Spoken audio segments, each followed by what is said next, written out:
Hello, ladies and gentlemen. I am sitting with Bongani Mani, a young lion. I was thinking about ways of starting this conversation, and then one thing came to mind, Bongani. Solomoni. that's the song that came to mind. Young lion roaring and singing this song from the depth of their heart, from the gut of their experiences. What does this song mean to you, Bongani? More. Well, it's quite an important song because it connects us as the current generation to some extent to the generations of Solomon Mahlangu. That were probably one of the first young people in the country to show that young people are capable, young people have got ideas, and young people are able to lead and wage serious struggle and lead from the front and not only be supporters of the old people. So that's what the song means, because I'm telling about Solomon. He was a soldier that was killed, So it's a very inspirational song. But to me in particular, as a young person, it's a reminder that there have been those that were there before us that tried to show both people inside the ANC in the whole country that don't have to be 70 years, we don't have to be 80 years old to be able to lead and to be able to stand up for what you believe in, as well as to wage a struggle that can change the lives of our people. So that's what the song I think means to me, and many other songs, especially those I'm talking about, or Solomon, especially as a young generation. And then about Solomon Kenguku. What when someone says Solomon Mahlangu to you, beyond now the song, what are your reflections on that person? Well, I would have loved to meet the guy, a courageous fellow. I mean, it's well documented. The torture that he went through in prison and probably other things are not known, because they would have happened at night, having to run from one place to the other because the police are after you, being taken in front of your own mother. Can you imagine how the mother was feeling? And I resonate with that part because I am predominantly brought up by my own mother, a domestic worker, a single mother. I still stay with even now. So whenever I go, because you know how the political space is, at times she would have that kind of worry, just like how the mother of Solomon was worried when they took him. So Solomon's story has a very special place in my own heart, because to a large extent I resonate with the dedicating your life at a young age to a political struggle, and your mother being constantly worried as to whether or not this child is on the right path, is this child going to survive, and is this child safe where he is? Because at times it gets tense, it gets ugly, and bad things happen to people. I'm saying even now, in our current generation, there have been many politicians, both young and old, who have suffered because of views that they hold, positions that they hold. Some of them even lost their lives. I mean, Cindy Somagano was shot and killed. He was a councillor in a municipality in KZN because he stood up against what he believed was wrong. So I'm saying outside of Solomon, there have been, even if it's not through police, but young people fearlessly who stand up for what is right, and their lives get shot. So the story of Solomon is encouraging for me, but it also says to me that there have been others that have been there before me and that have gone through this phase in our lives. Yes, I knew that starting from Solomon Mahlangu would be a good starting point, seeing how your life has evolved over time from grade 10, leading in high school, and you've largely led in the region, in regional committees, and you've convened and coordinated structures. In the ANC, you've led in the ANC Youth League, with COSAS, you've led and all of that.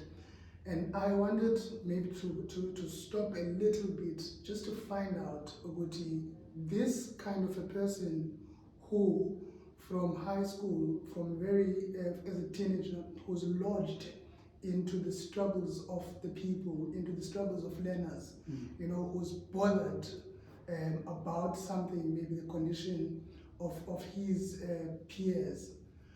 Where do you draw your sense of strength and purpose? Well, it's interesting because I moved. I was staying with my mom and my grandfather.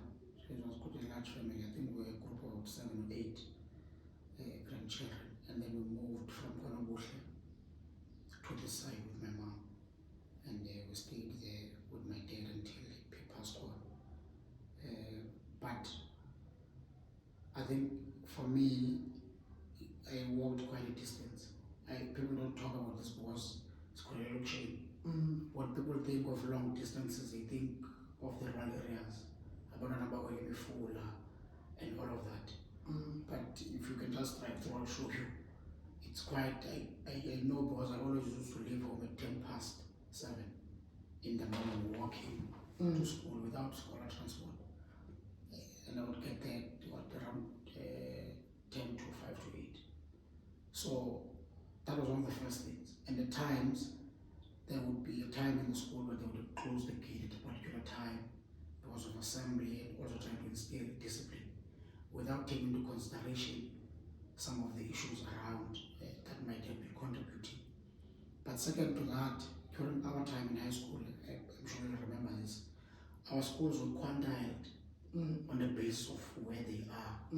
So the assumption was that because Limekhaya is in Langa and in Uitenhage, majority of our parents are working in the factories, your VW, your Goodyear, here and there, and therefore there is some level of income, and therefore we can afford to pay school fees. It was a very wrong assumption, the wrong system that was being used by the department. So you would have a situation where parents come in on the first day of school of the year, try to negotiate, leave 50 rand if the school is about 200 rands, just to register first. And then a good 2 months, 3 months down the line, kids are being chased out to say, go and fetch your parents, you are not paid. And that would disrupt the schooling system. But also it would disrupt all of us as individuals, because at that time, we were even sharing textbooks. We would have group works, we would have textbooks, and the people that we were working with, because we come from different backgrounds and financial situations, sorry, would then be kicked out of school. So that also brought a bit of agitation to me, and I found this to be a bit wrong. So that's when I then began to interact with other students. I remember there was a guy who was 2 or 3 grades ahead of us, who was Sia Jonas. He runs an NPO now here, called AEP. Very passionate fellow. During those days in our high school, he was the leader of COSAS, and would then begin to take some of us around, would go and meet with other comrades in Konabushe, Otoyo, and many of them. That's when I then began to know and understand. But beyond that, then in the community, we began to know some of the leaders around. I mean, even the office that we're in now, Otatu Mali, the late, who had just passed on 2 or 3 weeks ago, was, I think, the councillor back then. So it's people that would interact with. And that's then how I then began to be active. We waged many struggles, the issue of quintiles, issue of textbook, issue of school fees, and all of that. So that's how we were as young boys growing up, and girls growing up Limekhaya. And you just talk to us about how you lost your father in the early years of your life, and take me through that experience, and how has that formed you into the person that you are? Yeah. So I lost my father at 16, 17. Yeah, should be around there. And me knowing that my mother is a domestic worker, and therefore the loss of the father would have a huge bearing on how life is now. It forced me to grow up quicker than probably my other peers who had probably a better situation than we were. So that made me realize that it's probably time to begin to take up certain responsibilities, begin to take up certain decisions that would make my life take a particular direction. So as I was a political activist, I then began to grow more into, I don't know what to call it, talent or my passion, but I invested more. I attended more meetings. I wanted to learn more, explore more. Also, you would know this along as a young boy, there are certain rituals that you would have to do. Especially at that age. At that age. Yeah. So you are about to now undertake the process of being a mahlati, and that was a bit of a struggle, because now there's no father to constantly guide you. Family, and we found those people, and they helped. But I'm saying, not having the father, your own biological father, those particular limitations. But we soldiered on, and I think the little clash that I saw the strength of my mother, and I appreciated it. Because she was there, firm, consistent, supportive. And this happens when I'm ascending also in my own political life into the presidency of Councillors. I need to travel up and down. I'm required to be here and there. Fortunately, at that time, when you occupy that position, there is some stipend that they would give you. So I had to take from that as well and use in contributing towards some of these financial things that would have to be undertaken. So I had to become a man and a leader almost at the same time, but also know that I've got a responsibility now to take care of my home and become the man that probably my father would have to be. So that's what happened. And I want to stick to this part. What does this young boy ready to transition, or is transitioning into manhood according to our culture, what does this young impressionable young man do with the pain of losing one of your parents? Where do you park it? Because you are busy, and I wanted to get to the presidency of Councillors, but later on as well. But where do you park that? Because we are dealing with a world, and maybe sometimes a misunderstanding that we do not have these emotions, that we are not affected by this particular issue as much as the next person and all of that. Do you open it at a particular time at night? It's a conscience? Is it a question that resides with you? And how did you rationalize that pain? Where is it? Well, it comes and goes, to be honest with you. It comes and goes at different moments, challenging moments in one's life. But I'm a believer. I'm a believer in God. I'm a believer in culture. I'm a believer in ancestors. I think the two massive, and they both play certain roles. So it comes at different times. But we'll talk about this in more detail some other time. There are things that happened, and I think it happens in almost Bongani. When my father died, there were certain disputes in the family. People wanted to take advantage, wanting to claim things that did not exist, wanting to claim things as theirs and not having to be shared amongst his kids and all of that. Because my dad has 4 other kids with another woman. So there was a bit of a struggle. Until one uncle of mine said to me, and I think this is what stayed with me and trying to respond to what we're saying and where do I park it. During that time, we female about things. Utani said to me, because if utatakho befuna kuba into ethile izikuwe ngewayechile. And we were just sitting there and just said to me, look, if so the fact that he didn't say it, the fact that he didn't write it, yes, supposed to be, it's not meant for me, and therefore don't wage those struggles, don't invest emotionally into those things. Be your own man, look for your own things, learn from this experience and this mistake so that now you don't make those mistakes with your own kids. So I think that's what keeps me going in life and everything.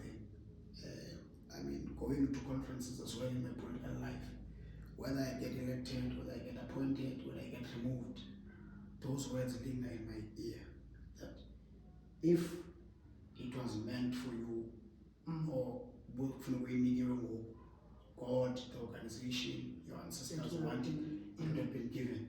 Yeah. And that's why I don't get angry when I don't get elected and I leave the ANC, or when I don't get appointed as an MMC now at the council. I haven't been an MMC before, because I don't have that entitlement.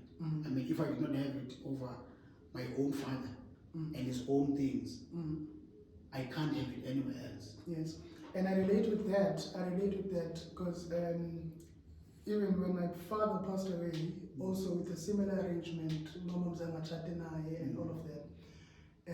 So the wife at the time, obituary and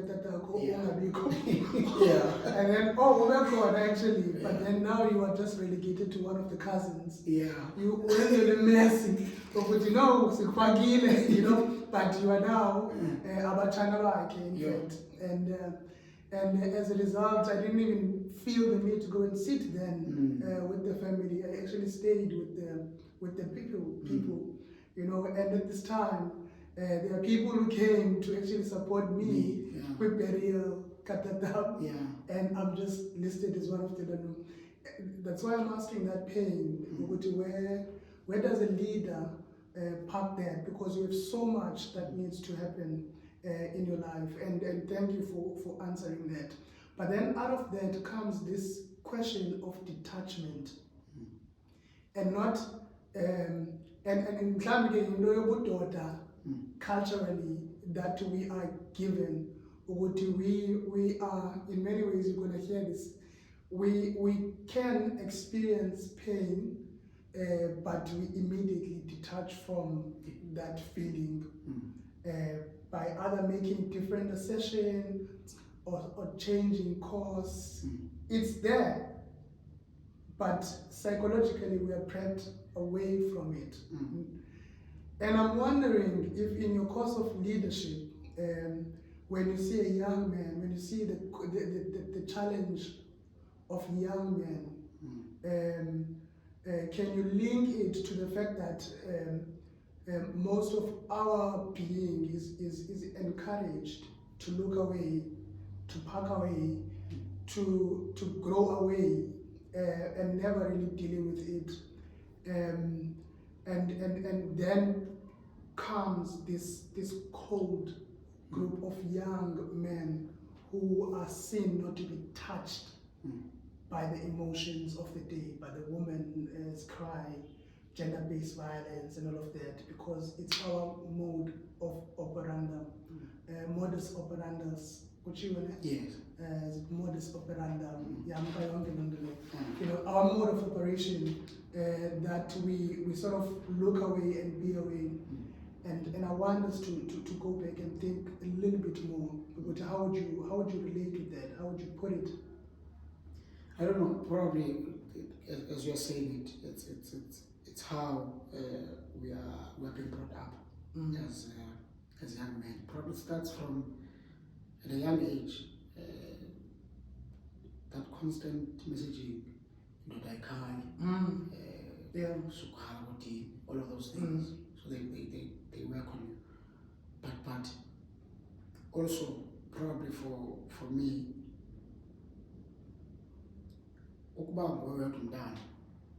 also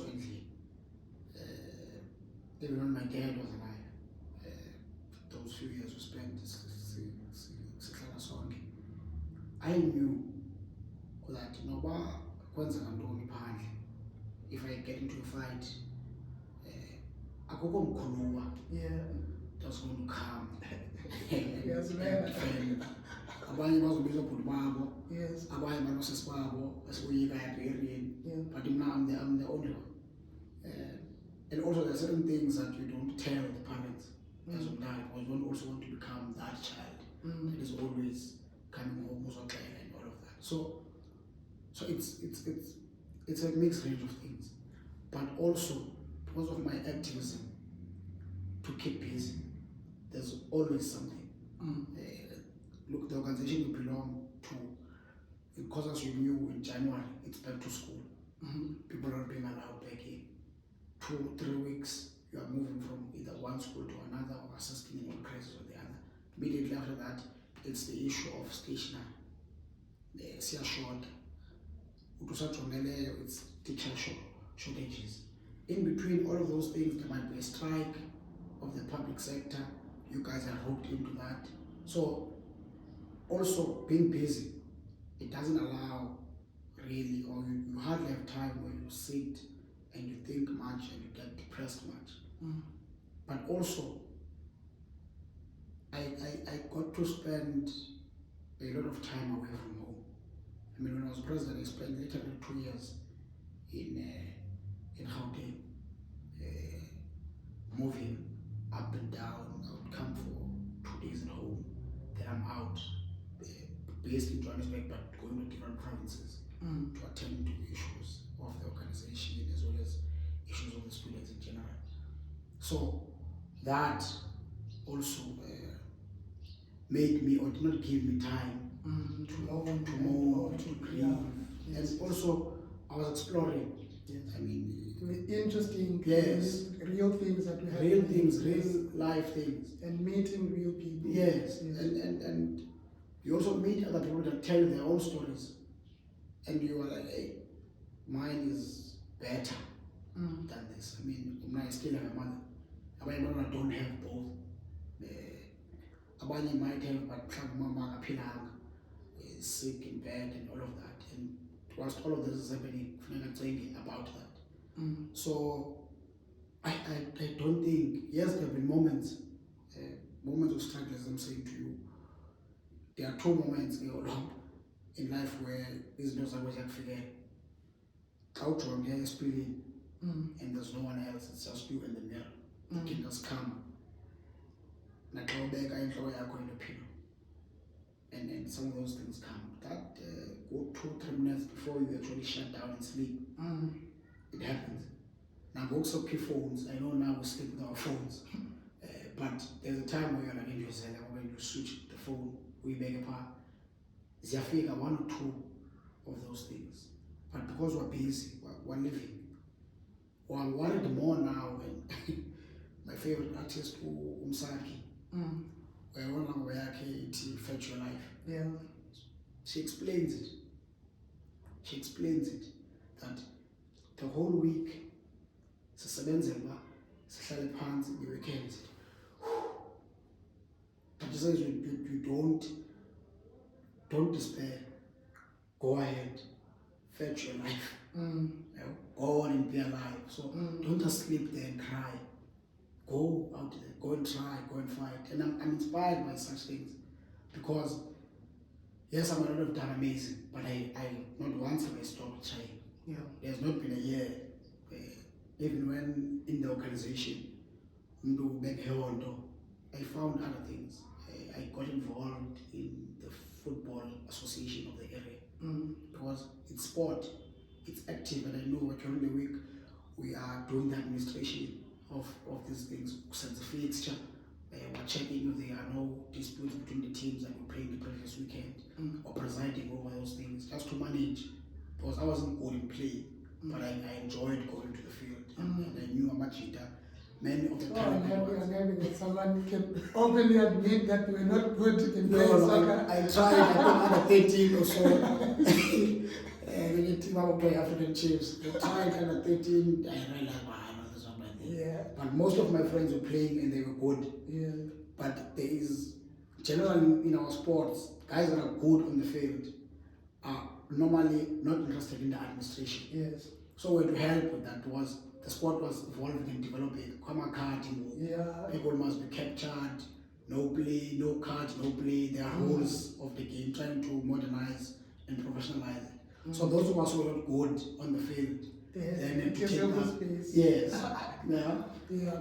Thank you so much, because I wanted to sort of capture that person, Bongani, what drives Bongani, what is in their person, because once you wear your colors, green, black and gold, you are not seen as the person with their own individual experiences, life histories and all of that, because now you are the organization. And just to recap on Bongani, uqala ukukhokhela grade 10, and that for me is incredible, because at grade 10 it could have been even the process, or the time that you just said, with the loss of your parents and all of that, and then all from that age all the way through until now, you have been in one kind of leadership or the other. And then there's been a little bit of times where you were not in any activism. And I've seen that. I have the benefit to have seen all of this from a distance, of course. But your emergence to going and being a president, your COSAS, as someone where there was no social media at the time, not as advanced as it is today. Someone must have been talking and calling your name in spaces that you have not even been. Someone must have actually been convinced about the person that you are. Someone must have heard something that you've said, or what people are saying about you, and I'm interested in that, in what are people saying about you. But then again, you move and actually go and lead in the ANC Youth League, and lead in the region, and convene and deliver conferences. And it's not an easy thing to deliver a conference, because it's a double-edged sword. Even when you lose a conference, you know that you have to deliver this conference. Numbers, but you have to deliver. There's something that does to you, and you actually move and lead now, as you are in the provincial structure, coordinator of the province, ANC Youth League. And again, a conference must sit, doesn't matter what is happening. And there's something in there that is not said in the media, is not written about that ability to take a group of young people, about energetic, and bring them into one space, knowing that an emerging leader, someone that has to now assume a different position than what they've said. I want you to take me through, as a leader, someone that has to bring that conference, the conflicts, and what do you rely on to get it done, regardless? Look, And I like the fact that you know this history, because it's not the first time that I find myself in this situation. That we've got to be organizing a conference, there are other people that are contesting and people want to get elected. And therefore at times people look at you in a particular way, that you get accused of many things, because of the position that you are holding, but also that the most important thing is to run a credible process. And I'm using the word credible because, to be honest, there won't be a perfect process. We can try, but everyone has got to know what is the process. Everyone has got to know that if this happens to me, this is the recourse. And everyone has got to feel to be part of the process in some way. But also, no conference, my brother, is a do or die. The minute each individual leader takes that into heart, into their mind, that there is no conference that is a do or a die, then you'll have less contests, you'll have less chaos in the conference, you'll have predominantly smooth conference, because we'll all be at the same level, and knowing that there is a tomorrow in the organization. I mean, I can tell you many people that have suffered that. Remember the picture of Ronald Lamola in Gqeberha, how he was sitting there, defeated. Where is Ronald Lamola now? What is he? He sits in the decision making board of the ANC. He's running one of the most serious departments. So in the organization, there's always a tomorrow, and that's how that is my belief, and that is how I approach every conference. That we've got to deliver on this task, and if we deliver on this task of convening this conference, naturally, people will reward, or the organization will reward those that are deserving. It might not be in this conference that you think you will be rewarded. It might be in the next conference. It might be in another position, and you'll be given a role. So, in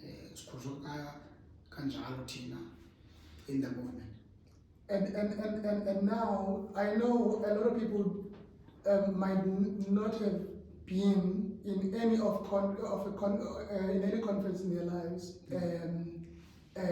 Some people have never been in any strike, and I've happened to experience at least both of these things. And there's an energy there. You know, there are decisions that have to be taken.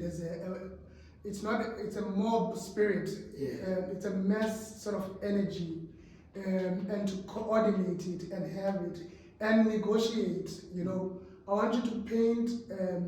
Not just your experience, just because as a leader you are able to also to pick other people's experience, and that's how I take a leader, by the way, is that even when you raise an issue, it might not affect you personally, but you are aware of something. But I want you to sort of take this energy. How do you use that energy as a leader effectively for the benefit of the organization that then needs to service the people? How do you take that? How do you organize it? It's a very difficult task, especially with the current crop of youth league members. I'm on 2000. They are much more radical. They are freer. You say one thing here, 2 minutes from now, it's on social media. You are painted as this particular person.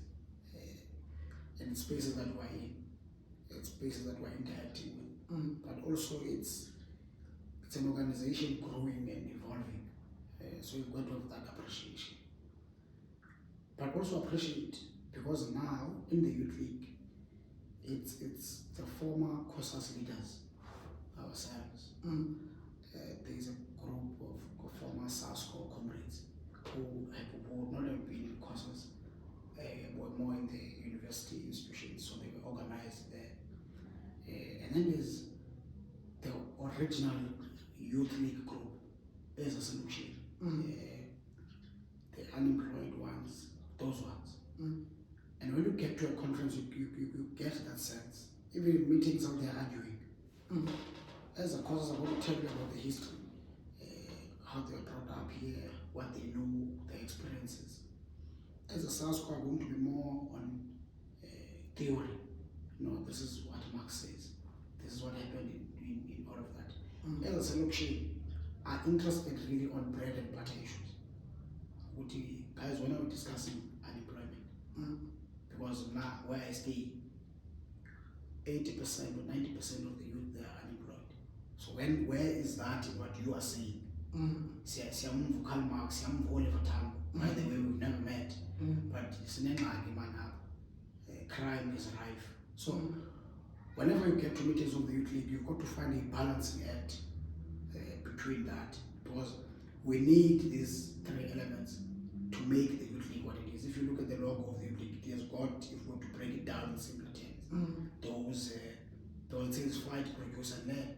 And I can tell you now where you can pick up those that are learning, that must help the organization to be able to fight. And once it fights, it must produce, and other ones want the product. But it's to bring everyone under one roof and say, guys, this is what brings us together. And we all have a place here. Let's try to work together and calm down. So it's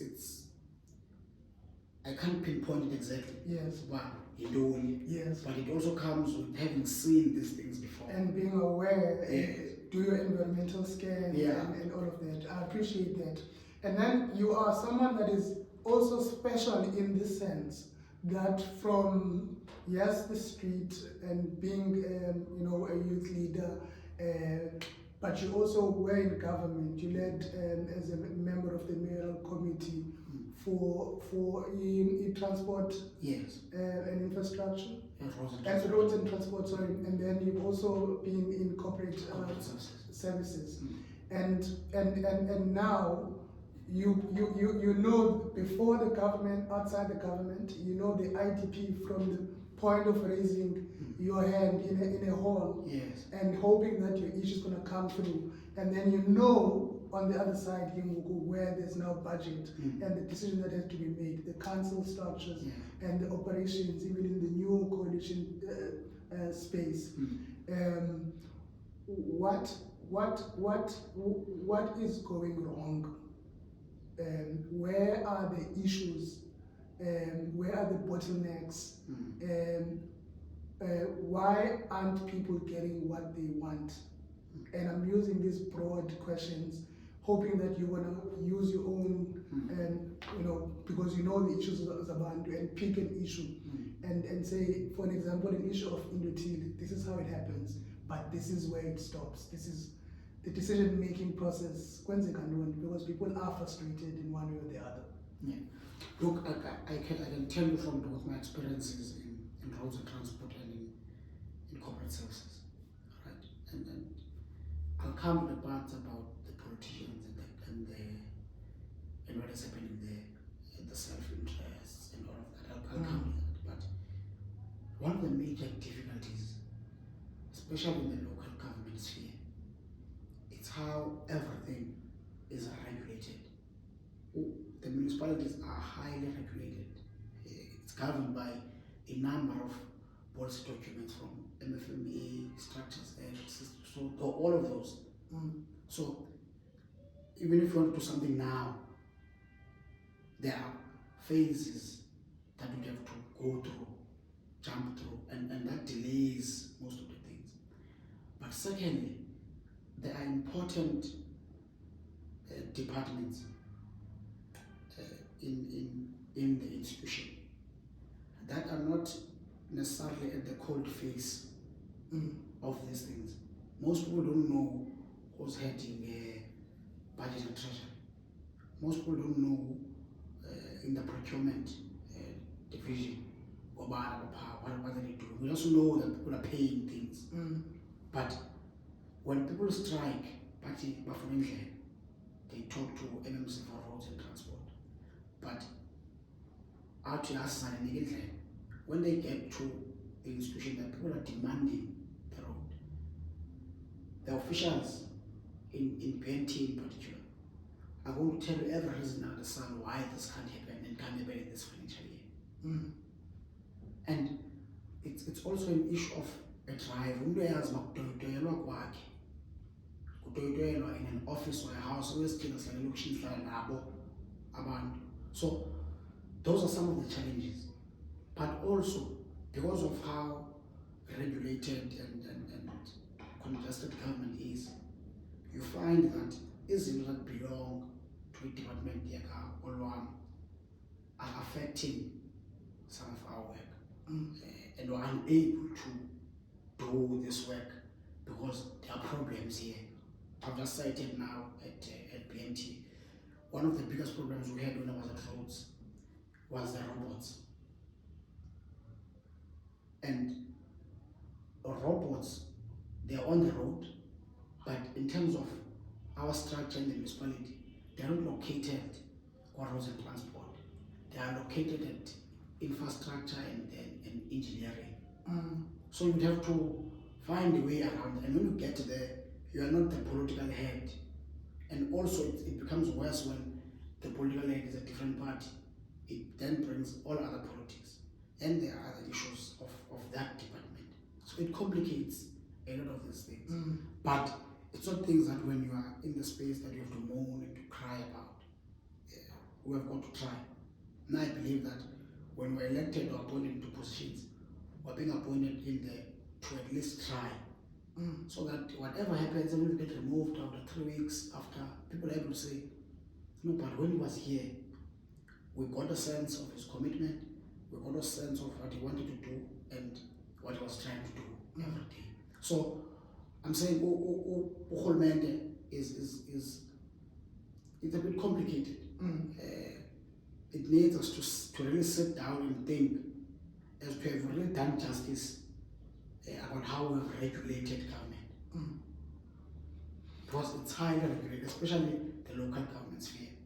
Then coalitions, different ballgame. Because people are prioritizing issues of their parties.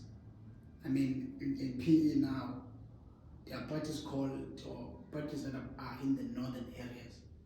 So for them, the priority is their constituents, the northern areas. Whereas in our party, we believe that all of these people belong in one metro. We're not only servicing a particular corner. So when you're in a coalition with those parties, you want to build a road in Joli. They ask about Stanford Road. Or why is everything going to Joli? You're like, no, but it's not going to Joli. It's needed in Joli. But no, what about the Kariega route? Because it goes from there to Kelvindale. So it gets delayed. So especially when you're in a coalition. You are MMC for this, you've got to interact with that person. That person redirects you into something that you are not really discussing. So it's a very difficult thing to do. How do we train, or where do we then get either people that can function in this space? Because now, as you were telling me, you were talking to me, and you were basically saying that there's no more, the space where you just look within your own organization. It's not an insular operation anymore. You have to be governmental, you have to work with other political parties. And I think it's also, there's something good there, because now people have to see across their own party political lines, which is great. And the unfortunate part is decision making, of course, because people can move and wherever they're promised the best, position or whatever, they can actually get, which is fine. But how, in the culture of the ANC, how do you create this cadre now that can function in this space? Because now the terrain has changed. Yeah. Look, I think the ANC is trying. I know now when we were coming in 2021, we had a long process, first of its kind in the ANC, where people had to be interviewed, people had to give CVs, because it's very difficult to get into a meeting and people are talking about Municipal Financial Management Act, and you get lost as a politician. You must be able to go and check what is that, read that. Because at times you can be misled. And I've sat in meetings where people quote clauses that don't exist. It's not there. And when we go and check, we're like, no, but you said it's clause or act number. Act number does not talk about what you are saying. In fact, it talks about something totally different. So I'm saying, and that requires a person to be literate, but it also requires a person to invest in themselves, academically, in time, and also do a bit of research. I don't mean to speak ill of previous councillors, because they are products of that time. But having learned from that experience that people did not go through the schooling process, and so they would not have read some of these things. Some of them might have been unable to read or read and interpret what that means. Because the act will not tell you how to run a department every day. It will just tell you what can be done and what cannot be done. So you need a level of creativity around things. Because also with old people, if they come in here and they say, this is how things have been done for the past 15 years, it's very difficult for them to change now and try to do them in a new way. So what the ANC was doing, it was to try and bring that. The interview process or Mamu Janet, Cherry, yes. Prof. Cherry, yeah. Yes, was one of the people who were interviewing us, one by one. A rigorous process, lasts 2 hours. You go in there, she asks you, what do you understand about this? What is the meaning of this?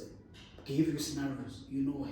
Yes, actually she was my lecturer. So we went through that process. Development studies. Went through that process, where to answer questions, and that's how the list was formulated to go into council. So the team that we now have, without speaking ill of the other teams that we've had before, I think many of them have done well. So yeah. I mean, I can go to town, or the late amazing politicians and administrators. They didn't go through that process. They're late.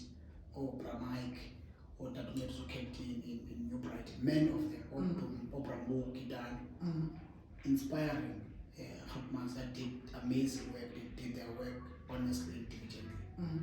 But now the ANC is trying to, because also we're also an organization that gets joined by people every day. So Abanyabal, to be honest, are coming in because they want to exploit some of these opportunities. So what then becomes the way of you being able to see through that and serve that, so you are able to elect the best amongst yourselves to be able to serve. We are in Youth Month, and there's no better person to be able to sort of reflect on the 47 years of the commemoration year June 16 in 1976, and what has been achieved. How do you view the Youth Month currently? Is it doing what it's supposed to do? Are people responding to it the way that they're supposed to? Is government? What is your reflection? And it's not it's not organizational. It's just your reflection. And of course, I know you are also part of an organization, so there's a thin line. But answer me. I think generally, to be honest with you, around the youth and general people in South Africa have got a lot going on, such that at times they would not want to leave their homes, go to a rally, listen to a Bongani Mani or even a president of the republic, because people are unemployed, people don't have money. Those that are working, they are one salary away from poverty. That's a sad situation. People are scared for their lives. Every day. I mean, we're seated here, we had to close doors because nothing, we're not sure what might happen. I don't even want to talk about load shedding. So there's generally, I don't want to call it take time bomb, I don't believe in those things. But I'm saying there's an attitude that is developing both with the young and the old, that it will not make a difference. Yes, there are attempts. I mean, yesterday we were at the Old Wolfson Stadium, a display there of how young people have been supported. I know one of the beneficiaries of that program. She now owns a mini spa with everything. Everything you can think of. We want to say to his Andla, and all of that.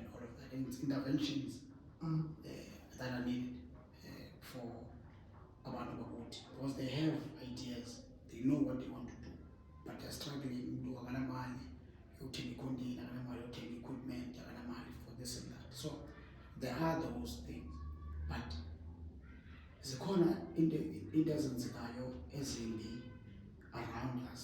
I'm particularly worried mainly about two things: the money, which is everyone is talking about, but I'm more worried about the crime, and that is worrisome for me, because abantu do not want to leave the comfort of their homes and bazibhaqa begaxeleka kwizinto that they did not think would happen.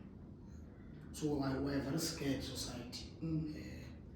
And as soon as government actively tries and is seen to be trying to bring that down, I mean, abantu bayabulawa and you know who is killing people, and the killer walks on the streets the next day. So for me, yona nto indikhathazayo, and I think it's demoralizing to everyone. I personally, about a month ago, was a victim of crime.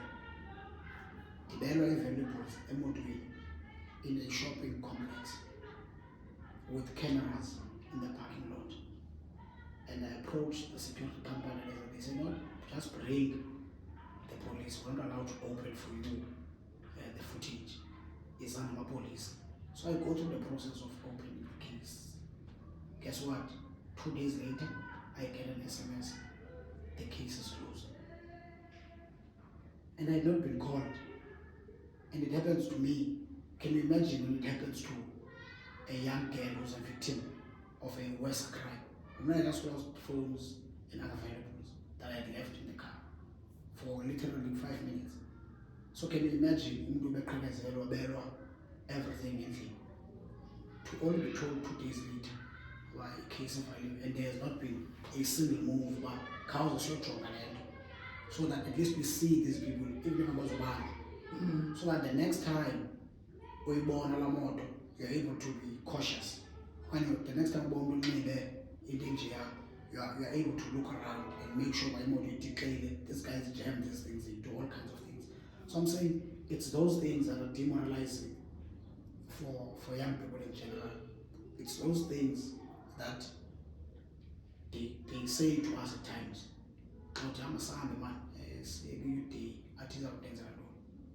and you are caught between a rock and a hard place, because you know the importance of this event and remembering what happened 47 years ago, but this one was not there 47 years ago, and it's saying to you, these are some of the problems that I'm having. So you feel a bit helpless, and I think we all are frustrated with that situation across party lines, without blaming those that are in government and all of that. But we really need to have a conversation about crime in this country.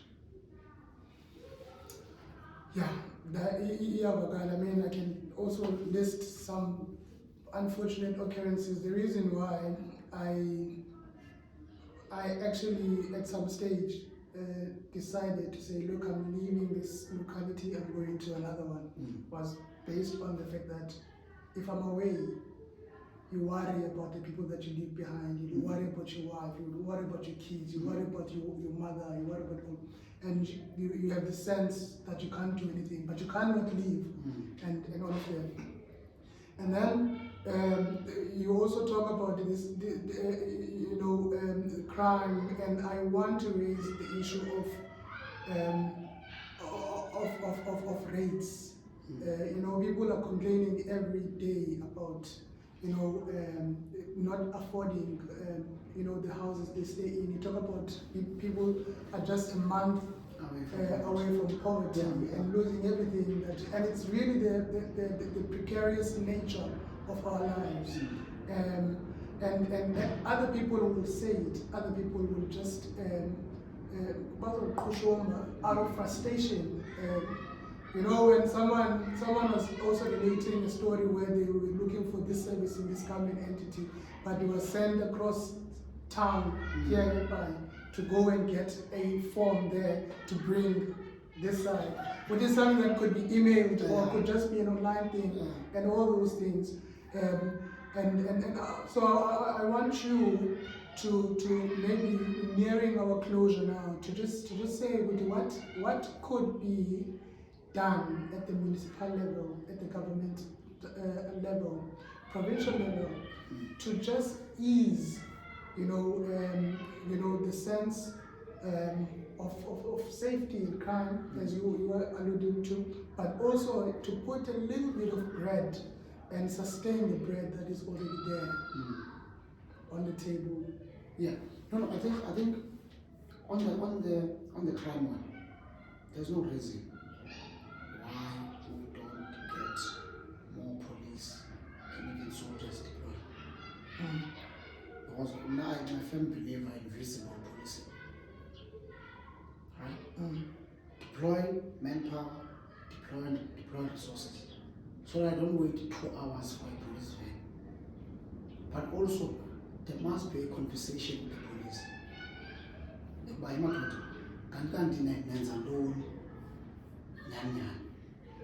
Because it can't be business as usual. And I know they're earning a lot. I have a brother I know they're earning a lot. And I know Nabo, just like many of the workspaces have got their own challenges. But the level of patriotism, I took an oath of office as a council, so to be loyal and serve the people of the Metro and South Africa and be loyal to the Constitution of the Republic and all laws. Those guys, I believe they made the same commitment. I watch American movies and all of these things to get the sense of those that have been in the army, those that have been in the police, how they feel about the flag of their country, the loyalty. For them, it's their country than everything else. It's patriotism, and I don't get that sense. So that's the first thing. The second element is that we've got a metro police here. Alright? Even now, we still have not finalized because it can't just be about roadblocks. Roadblocks are important, but what about all the other laws that are being broken? Does it mean when they get to a place and people are shooting each other, they can't intervene in that particular space? They have to. It's a very sad situation.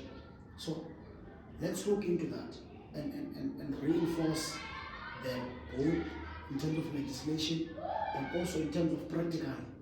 Deploy them to say, Nina, here's a hotspot, be here. These are the things that you should be doing. And respond to some of the issues that they demand or that they need to make their work and their lives better. That's the one aspect.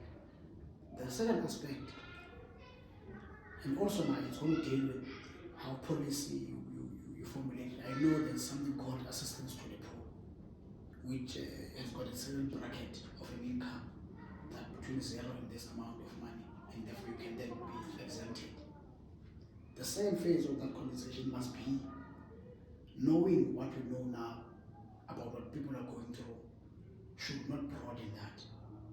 Because really, even those that are earning from a particular amount of money to a particular amount of money can't live on that. Everything is expensive. Just the other week on the socials, we were teasing each other about the amount of money people are paying for cars, the amount of money people are paying for houses. So it's a conversation that we've got to have, because we do not afford both the lives and it's not because people are going clubbing. It's because what you earn, what you paid 2 years ago, 3 years ago, you are almost paying double now, if not triple, and you can't sustain that. And everything is expensive. So it's a conversation that we've got to have at our level, starting with these kinds of conversations, organizing people under one roof to say, what the policies, how do we influence, how do we change the policy, how do we exempt a young black person who is trying business, trying that, to say, noko up and alap, and we frame that as a particular assistance to a certain group of people. Otherwise, we're going to have a group of frustrated people. I mean, as again, we are really closing. But the question of, I was looking at statistics. It was a report written by the Business Chamber, I think about 2 years back. But they've taken this report from Status A and CDAS and all these assessments. And they say in this report that of the people that are employed, 13% of them are the actual small business drivers, so if we are 10 in the room, if we are 100 in the room, and then all of us are employed, 13 of us are the ones that employ everyone else. So now in Nelson Mandela Bay, there are people who have that capacity, that 13%, who have that capacity to employ the difference. But there are no specific things that I know of that are directed towards assisting those people. I, for one, there was a time where I could have a group of about 15 young people whom I'm paying on the basis of a project we are running. There's a time where I would sustain at least a group of at least about 5 people that would get a bit of sustenance from my individual effort, and there's many of such people that I know locally, but all of them are closing shops. All of them have to either go back and find a job, and therefore, because in their own self, they could sustain a job. Yes. But then you've lost someone that can actually employ other people because of deliberate, strategic, developmental programs. Most of the time we get someone that says, look, we have this program, so come here with your business, and then you're going to pay someone else to do a service for you, but you're not supposed to actually access that money directly. You need that money. Yeah. But it has been given to someone else to run a service for you, which is fine, but you don't get a portion of that. In fact, you put money at 10% in order to actually get that service. Then you realize that, okay, now I have all these things, but I don't have money now to go from here to there. I can't pay my Wi-Fi now. I don't have money to pay my staff. Okay, I can pay my staff, but I don't have money for my children. Yeah. And these are real things. I've seen someone opening an office less than a year ago, coming with real big plans and doing well, a lady, very phenomenal lady, significantly. She's closing down away to other provinces, So I do feel that yes, it's good to have EPWP. Yes, it's good to have these vouchers that we get. But some of the assistance that is provided really needs to be reviewed in order to sustain the people. And yes, a forum, a space where these could be addressed would be great. But more than anything, we must look for that 13%. Who are the job creators? Whether they were able to sustain something or not, long enough. But if there's capacity, there's some kind of competence that we can take 10 other young people around this person. Yeah. This person is not just an EPWP person. Yeah. This person is a job driver, and there's no one who's speaking to that directly. So but I know you want to reflect as well. Yeah. But as you reflect, you can provide your closure. Youth Month again, leadership now, youth leadership in particular. as we go towards we're in the middle of Youth Month. I wanted to reflect on leadership, youth leadership in particular, but also anything from your heart. Uyingo Kelly can say something. Here's something that I've been saying to people. I've said it once in public or twice. Because it sounds a bit controversial and it sounds a bit illegal. We're now at a point where if we don't go out and take, we will not have anything. When I get inspired when I see a young person who sees an open spot, asks around, say, no, this is a municipal property or what have you. They close it off, they open up something, and they close the place. And you realize that this is actually assisting. There's a guy here, the whole corner, no lease agreement, nothing.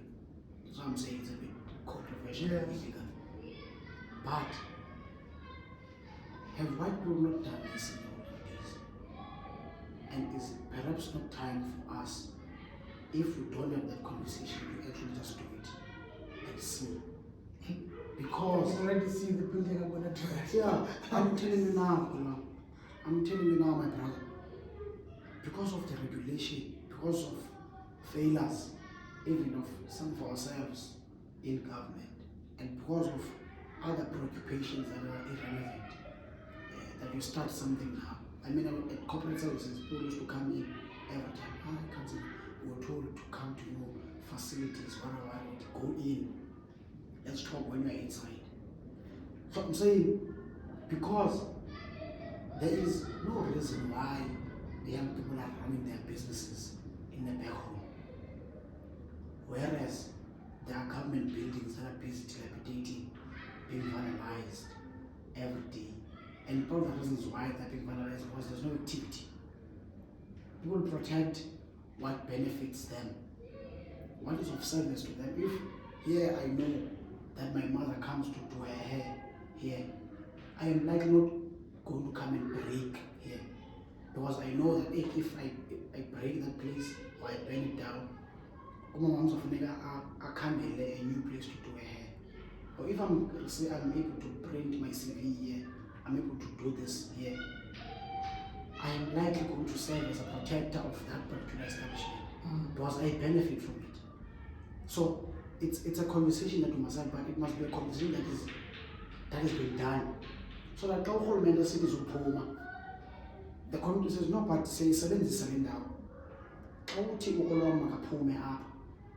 going to be doing in that particular facility? And I can tell you now, no sober government is going to remove people who are helping and assisting the country, either through jobs or a particular service, employing people, and not provide that particular service. It can't be. It will be illegal, actually. Because the first question is what are they doing? Are they selling drugs? They're not selling drugs. Are they doing something illegal in the first? No, they're actually employing 15 other people. And this place is running every day. Yes, it's your property, you're not doing anything with it. Actually tell us what is your plan with this place, with this particular space that you use. So we've got to be that generation. Otherwise, if we don't take it up ourselves, we're not going to have anything. And how I've studied the history of this country, nothing has ever been given to us on a silver plate. We've had to fight, we've had to take things. And I really want to encourage what you have in the main street in Gqeberha, churches. Churches are good, but how many people are they employing? What is their contribution to the problems that we're having? Outside of praying that God helps us, which is good, we want God to help us, but people have got to live. And are you really saying to me that those people are not just invading those buildings? So it's time for South African young people to use the courage of the 76th generation to be able to say, this is what I want, this is what I'm going to do.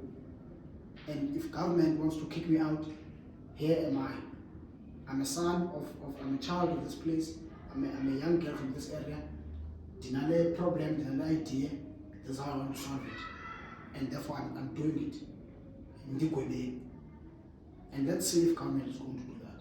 I don't think so. At least the government that I am in and the party that I am in, I don't think I would do that. And I think 1 or 2 young people have started to do it in different areas and in small corners. But let's say that conversation must be quickly implemented. Because the 1976 generation did not talk a lot. It said we don't want Afrikaans as a medium of instruction. Malan insisted. They went to the streets. They risked everything. Many of them died. Many of them had to run away from home. The worst they can do is to kick us out. So I'm saying we've got to be that generation to organize ourselves so that we're able to liberate ourselves. In political parties, every time they vote, there's a person who belongs actually to a political party. Political parties did not necessarily free the people of the country. Our people freed themselves. We freed ourselves as a people. Yes, parties were there. They provided the shield and the guide. But the people were running their own thing. The consumer boycotts, everything. Yes, the parties were, but the people themselves, more than half of the population that were active in the struggle, did not belong to the parties. They might have loved the parties, they might have loved Mandela and all of those things. They might have loved Sobukwe, but many of them did not sign a form and say, I belong to the ANC. But at every rally, at every agitation, every protest, they were there to say we demand freedom. So we must become those kinds of people that say, we are these young people, we don't belong to any of your parties. This is what we want, and we're taking it. So that's how we must use, in my view, the 1976 generation to be inspired. To say across party lines, across political interests, when we want something, we go out for it and we take it. Bongani Mani, the firebrand that I've seen on TV as a youngster leading a group, not a mob,